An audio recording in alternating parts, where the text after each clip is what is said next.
নই চরণের ধারে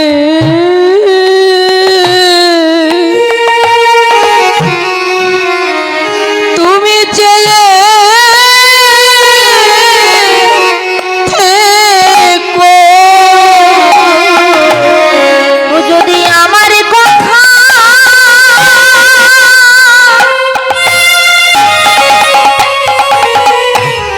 যদি তোমার পড়ে মনে,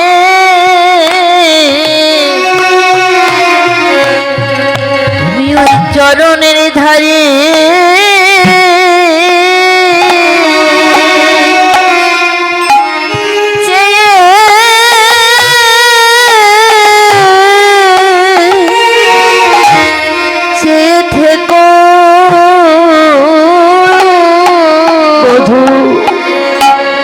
তখন রাধারানী আমার গোবিন্দকে আসমন করিয়ে প্রাতকালীন সেবা দিয়ে বলছে, বধূ এবার আমি আমার আপন ঘরে ফিরে যাই।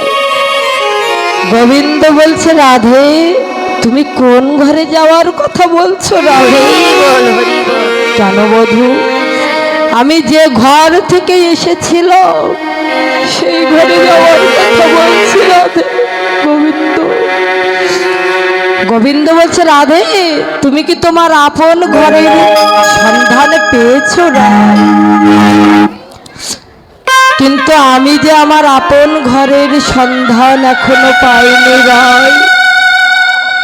এই জগতের সকল ভক্তরা সবাই আমার চরণ তরিতে করে ওই ভব নদী যে পার হয়ে যায়, কিন্তু আমি যে আমার ভব নদী পারের ভেলার সন্ধান এখনো পাইনি রায়। তাই বহু ভাব্য চিন্তা করে দেখলাম আমার ভব নদী পারের ভেলা একমাত্র তোমার ওই রাঙা রাতুল চরণ।